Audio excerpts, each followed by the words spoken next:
Oke, Sudah. kita sapa kalau begitu. Selamat sore, Prof. Selamat sore, Halo, Prof. Irwan. selamat sore, Mas Edo, Mbak Selamat Mike. sore. Iya, selamat sore.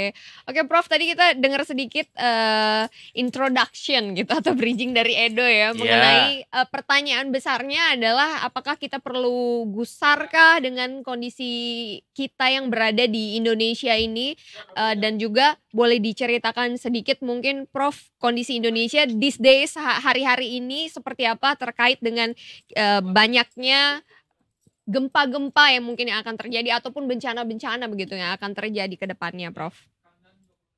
Iya, wah ini pertanyaannya seru banget ya. Hidup di atas sesar, perlukah gusar? Betul.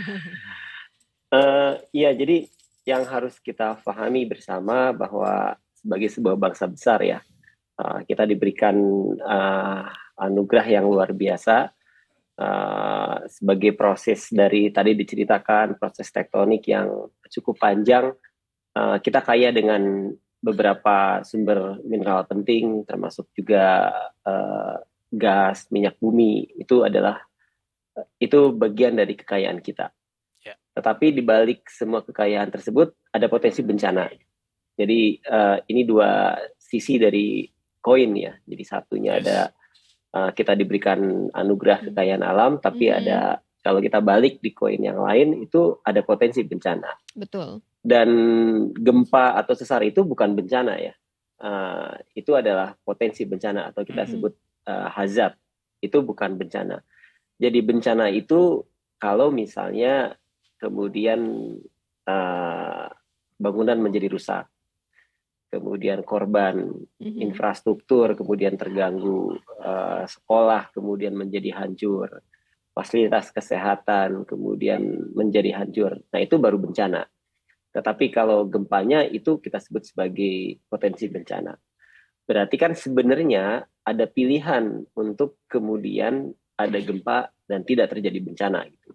Kalau kita melihat pengalaman dari berbagai negara misalnya, ada negara yang ketika terjadi gempa magnitudo 7 misalnya, tapi kemudian tidak ada bencana gitu ya, gempa yang terjadi tapi tidak jadi bencana, bangunan mereka tetap baik-baik saja, tidak ada kerusakan dan tidak ada korban jiwa. Tetapi di sisi yang lain misalnya di negara kita, kita menemukan bahwa gempa dengan magnitudo 5 di atas 5, misalnya kalau kita mengacu gempa Cianjur misalnya, magnitudo 5 pun kemudian ternyata mengakibatkan kerusakan. Berarti sebetulnya kita punya pilihan, apakah kemudian bertahan pada saat terjadi gempa bumi, ataukah gempa bumi jadi bencana.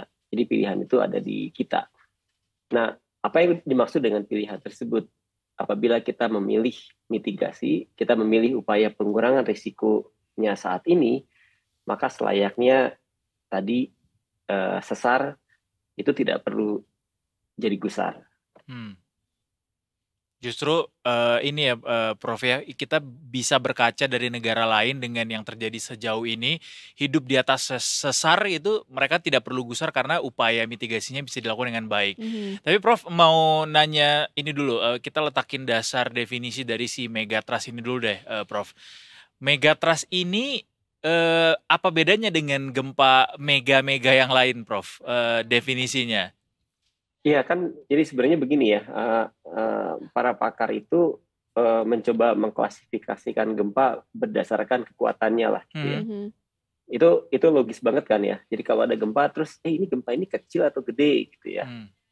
Nah kemudian keluar dengan ide, oh kalau gempa misalnya tertentu 5 sekian itu gempa kecil lah.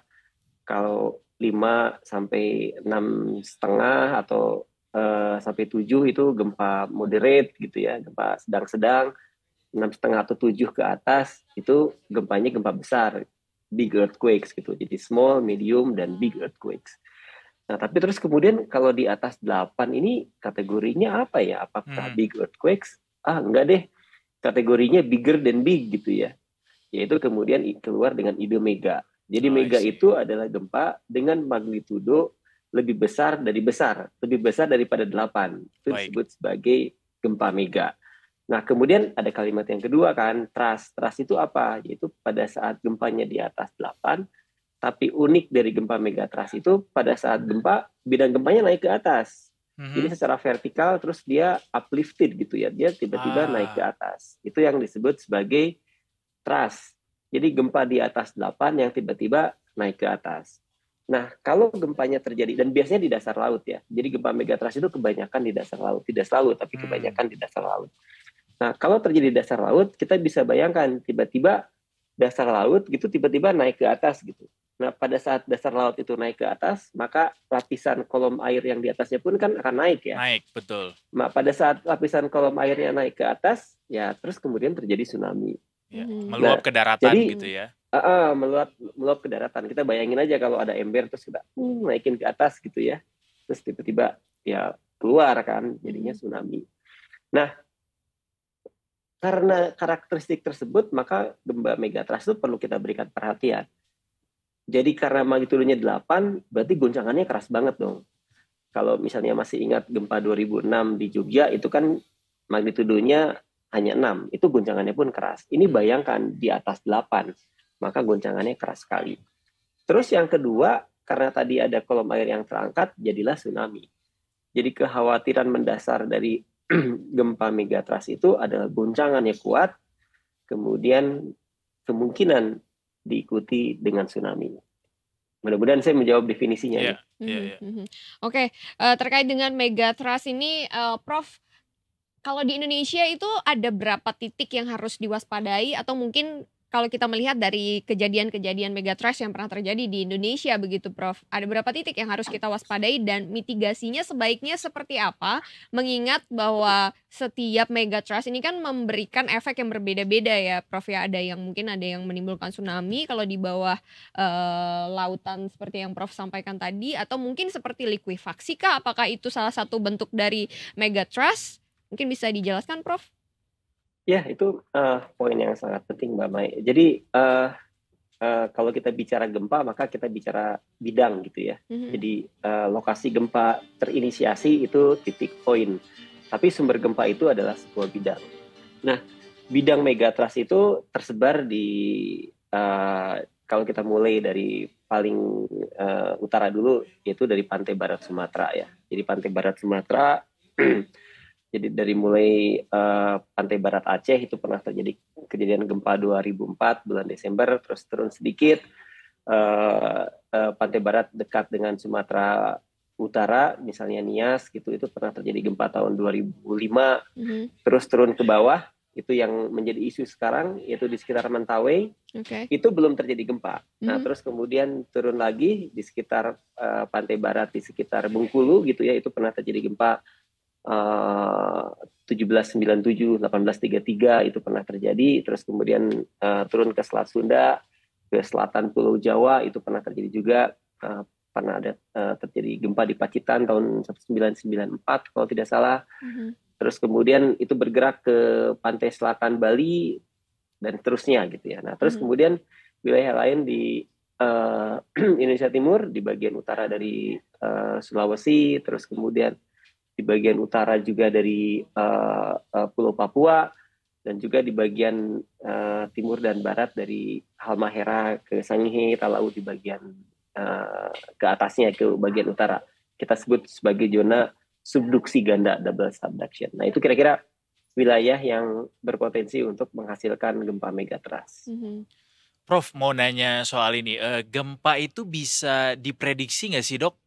Prof, karena kan saat ini banyak sekali penelitian begitu. Ketika dia bisa diprediksi, apa saja indikator yang menjadi acuan begitu? Gempa ini bisa diprediksi akan terjadi di masa mendatang dalam waktu kapan begitu, Prof? Dan saat ini indikatornya sudah terlihatkah untuk Indonesia sendiri? Iya, jadi biasanya kalau kami yang bekerja di bidang gempa bumi, kita menghindari menggunakan kata prediksi. Ya. Karena khawatir mispersepsi gitu ya kalau dikatakan prediksi. Untuk itu biasanya kami menggunakan terminologi yang lain, yaitu mengestimasi potensi. Jadi kita menghitung potensinya, bukan prediksi gitu ya. Itu yang biasanya kalau kami yang bekerja di bidang gempa bumi tidak melakukan istilah prediksi. tapi kita mengestimasi adanya potensi gempa. Nah, berarti potensi gempa bumi itu bisa dihitung, bisa diestimasi. Nah, ada beberapa prasyarat sehingga kita bisa mengestimasi potensi dari terjadinya gempa bumi. Di antaranya kita perlu data pengamatan historis kegempaan yang panjang. Nah, historis kegempaan yang panjang itu kalau mengacu misalnya dulu di tempat saya belajar di tahun 2000 di Jepang, mereka sudah punya di daerah Nankai area itu di pantai timur Jepang, mereka punya data historis kegempaan di Jepang lebih dari 1.300 tahun. Jadi mereka catat banget gitu dari 1.300 tahun yang lalu itu sampai sekarang. Itu yang pertama. Jadi untuk bisa mengestimasi potensi, kita harus tahu dulu pernah kejadian atau enggak gitu ya. Itu data historis. Kemudian yang kedua, kita harus punya jaringan pengamatan kegempaan saat ini. Jadi harus ada seismometer yang lengkap untuk melihat gempa-gempa yang kecil yang terjadi. Nah, dan yang ketiga, kita harus punya jaringan untuk mengamati akumulasi dari energi atau akumulasi dari tegangan yang sedang terkumpul.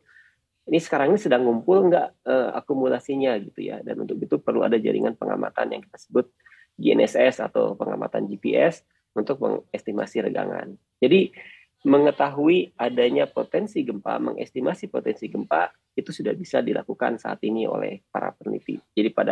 Jadi riset modern sekarang sudah bisa melakukan hal tersebut. Tetapi tidak dalam konteks memprediksi, tidak dalam konteks untuk menjawab pertanyaan dengan detail kapan terjadinya, berapa magnitudenya, di mana lokasinya, yang pasti enggak. Yang kita bisa lakukan adalah informasi potensi gempa dalam konteks probabilitas. Oke. Mudah-mudahan menjawab pertanyaan Mas Edo nih, Mas Edo. Baik.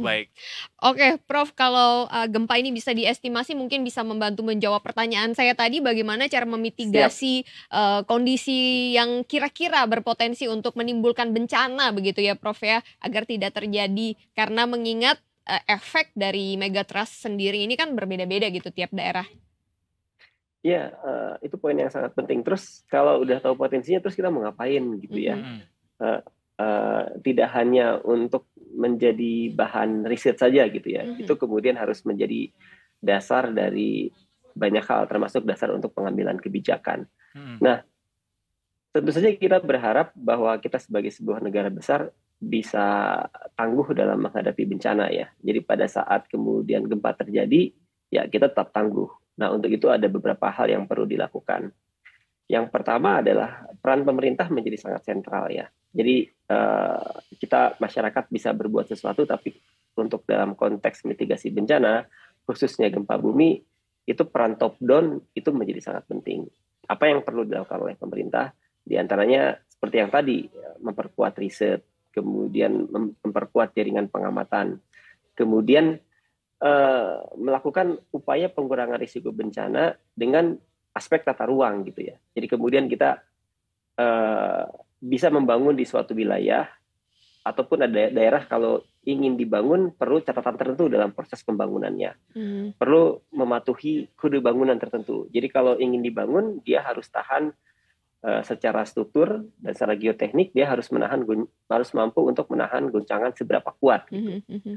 Dan itu harus dibuat dalam sebuah aturan bangunan tahan gempa. Itu yang bisa membuat aturan tersebut adalah pemerintah. Termasuk juga pemerintah bisa melakukan upaya-upaya untuk meningkatkan awareness dari masyarakat. Bisa melalui kampanye misalnya, atau dialog, diskusi, ataupun bisa juga dengan melalui peningkatan literasi, meningkatkan pemahaman dari masyarakat. Bisa lewat kurikulum pendidikan kalau tidak memberatkan bagi siswa ya, tapi dimasukkan ke dalam pengetahuan siswa-siswa. Nah, sesudah itu pemerintah, kemudian kita pun masyarakat tidak boleh tinggal diam. Sehingga saya menyambut baik upaya dari Detik ini untuk dialog seperti ini, karena para periset itu perlu media juga untuk menginformasikan hasil penelitiannya kan. Dan kalau kita bicara langsung tuh mungkin bahasanya pun bukan bahasa yang bisa difahami langsung oleh publik. Jadi upaya translasi dari hasil riset ke dalam bahasa yang bahasa publik itu menjadi sangat strategis, menjadi peran strategis dari media. Jadi media pun perlu kemudian menjadi jembatan bagi kami para riset dalam menyampaikan hasil penelitian kepada masyarakat. Nah, kemudian dalam skala masyarakat pun bisa berbuat banyak hal, yaitu membangun kapasitas mereka sendiri, membangun upaya mitigasi berbasiskan komunitas. Misalnya contohnya membuat jalur evakuasi bersama gitu ya. Karena jalur evakuasi itu kan nggak mungkin satu orang jalurnya beda-beda, itu pasti jalurnya bareng. Dan itu kemudian membuka dialog di antara masyarakat. Dan pada saat mereka berdialog, maka membangun awareness. Ada sharing knowledge di antara sama komunitas masyarakat. Bisa komunitas nelayan, bisa komunitas ibu-ibu arisa misalnya, ataupun komunitas Karang Taruna. Kebayang ya ibu-ibu arisan komunitasnya bahas gempa gitu, evakuasi gempa kemana gitu. Kayaknya bakal seru ya. Iya seru sih, benar-benar Prof. Tapi Prof, mungkin satu lagi terkait dengan mitigasi dan bagaimana cara agar masyarakat aware nih Prof, ada pengamatan tertentu nggak nih mengenai apakah di Indonesia ini sudah cukup, mitigasinya tuh sudah cukup gitu untuk mengatasi potensi-potensi dari bencana ini Prof? Iya, kalau kita melihat dari dalam konteks waktu yang panjang bahwa sekarang itu jauh lebih baik daripada beberapa puluh tahun yang lalu ya. Bahkan sekarang kita sudah punya badan khusus untuk penanggulangan bencana ya kan. Jadi setelah kita punya Undang-Undang Nomor 24 tahun 2007, maka upaya mitigasi bencana itu terkoordinasi dengan sangat baik dan turun ke level daerah. Ada BPBD tingkat provinsi, ada BPBD tingkat kabupaten kota di beberapa kota ya, di beberapa kabupaten dan kota. Tetapi tentu saja kita, apalagi sebagai dosen dan peneliti, kita berharap upaya itu lebih maksimal. Jadi kita kemudian melihat dengan potensi yang begitu besar, maka kita harus berusaha lebih baik. Salah satu challenge yang kemudian harus mendesak kita buat adalah membangun sistem peringatan dini. Jadi earthquake early warning system itu di beberapa negara itu banyak sekali membantu kewaspadaan. Jadi kemudian readiness dari masyarakat itu meningkat karena ada sistem peringatan dini gempa. Nah, di kita sistem tersebut masih dalam proses untuk membangun sistemnya. Jadi sistem peringatan dini gempa itu bukan berarti gempanya belum terjadi gitu ya. Gempanya sudah terjadi tapi goncangannya belum sampai ke tempat kita. Jadi gempanya sudah terjadi tapi ada sistem yang kemudian memberitahu, oh di wilayah selatan Jawa Barat terjadi gempa. Nanti di Jakarta itu akan ada goncangan dalam waktu 30 detik lagi gitu. Nah, 30 detik dari mulai informasi dari gempa terjadi sampai kemudian goncangan kita rasakan di Jakarta, itu kan golden time yang sangat penting untuk banyak hal gitu ya. Misalnya kalau dokter yang sedang mengoperasi, dia bisa melakukan judgement, oh 30 detik lagi akan ada goncangan kuat nih, kita mesti ngapain dulu gitu ya. Ataupun mereka yang sedang ada di MRT atau di kereta api cepat misalnya, bisa mengurangi kecepatan keretanya sebelum kemudian goncangan itu datang. Itu digunakan di Jepang ya. Jadi ketika Shinkansen lewat dan ada gelombang gempa datang, dia bisa slow down gitu. Bayangkan kalau lagi bergerak 300 km per jam, tiba-tiba ada goncangan gempa, itu bisa terpelanting dari jalur ya. Nah, jadi sistem peringatan dini gempa dalam konteks teknologi ini merupakan upaya yang sangat baik untuk mengurangi risiko. Walaupun waktunya bisa jadi sangat pendek, tapi untuk beberapa aktivitas itu penting. Kita mau naik lift atau nggak naik lift, tiba-tiba ada peringatan dini gempa, 10 detik lagi ada goncangan, pasti kan kita nggak jadi naik lift kan. Nah, itu paling tidak membangun readiness, awareness yang sangat baik. Jadi kalau ditanya bagaimana kondisi kita saat ini, kita lebih baik daripada sebelumnya. Tapi tentu saja apabila merefer ke beberapa negara, kita berharap untuk bisa meningkatkan kualitas mitigasi kita, termasuk tadi peringatan dini gempa, termasuk juga literasi ya, meningkatkan pengetahuan dari seluruh stakeholder terkait dengan potensi bencana gempa bumi. Menyambung itu Prof, menyambung pertanyaan dari Maya tadi juga terkait hasil-hasil rekomendasi-rekomendasi yang disarankan yang dirasa perlu dilakukan oleh pemerintah tadi yang disampaikan oleh Prof, untuk bisa mengamankan kegusaran yang kita rasa sekarang terhadap potensi-potensi ancaman megatrust ini, berapa nilai yang bisa dikasih upaya mitigasi yang sudah dilakukan pemerintah sejauh ini Prof? Iya, jadi kalau saya tidak dalam posisi untuk memberikan numbers gitu ya. Kalaupun dosen pun memang biasanya suka ngasih angka ya. Tapi bisa saya lah tidak Prof, bisa kan dosen ngasih nilai juga Prof. Iya, saya tidak bisa mengkuantifikasi itu dalam bentuk numerik ya. Tapi tadi poinnya bahwa upaya mitigasi itu adalah everybody business gitu ya. Jadi itu kewajiban semua orang, termasuk pemerintah. Nah, kalau dalam konteks pemerintah itu diantaranya yang menurut saya cukup mendesak adalah membangun sistem peringatan dini gempa. Mudah-mudahan dalam waktu dekat kita bisa ada prasyaratnya untuk membangun tersebut, diantaranya kualitas jaringan yang semakin lama semakin baik. Yang kayak di Jepang gitu ya Prof ya? Tetapi dalam konteks masyarakat pun kita kemudian harus membangun awareness di masyarakat ya. Jadi saya seringkali melakukan, jadi biasanya sudah terjadi bencana terutama gempa bumi, kami survei ke wilayah tersebut ya.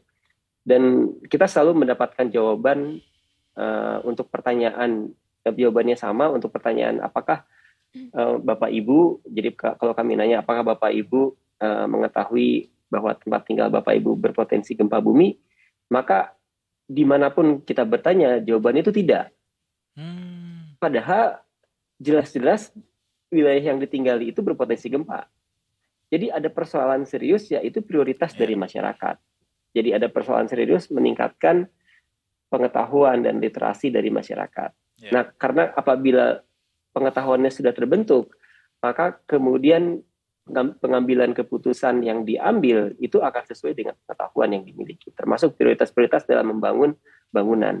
Jadi seringkali kami menemukan, terutama di wilayah pedesaan, dulunya tanahnya luas gitu ya, tapi kemudian karena anaknya bertambah, rumahnya jadi banyak di suatu wilayah, bahkan kemudian pada saat mereka punya rezeki itu bangunannya ditingkatkan 2 lantai, tapi lupa dengan kualitas fondasi. Jadi naik ke atas, lupa ke bawah gitu. Dan pada saat terjadi goncangan gempa, akibatnya banyak sekali terjadi kolaps. Jadi menurut saya ini persoalan besar dari bangsa kita. Kita harus membangun upaya pengurangan risiko bencana, dan itu peran dari media menjadi sangat strategis. Baik, siap. Terima kasih banyak Prof. Yang pasti apapun usaha yang sudah dilakukan saat ini itu masih bisa terus ditingkatkan ya Prof ya, termasuk tadi membangun deteksi dini tadi. Deteksi dini tadi. Terima kasih banyak Prof untuk waktunya. Sama-sama. Jangan kapok kalau misalnya kita minta untuk hadir kembali Detik Sore ya Prof ya. Terima kasih. Mas Edo. Profesor Irwan Meilano. Sama-sama, terima kasih. Salam sehat semuanya. Selamat sore.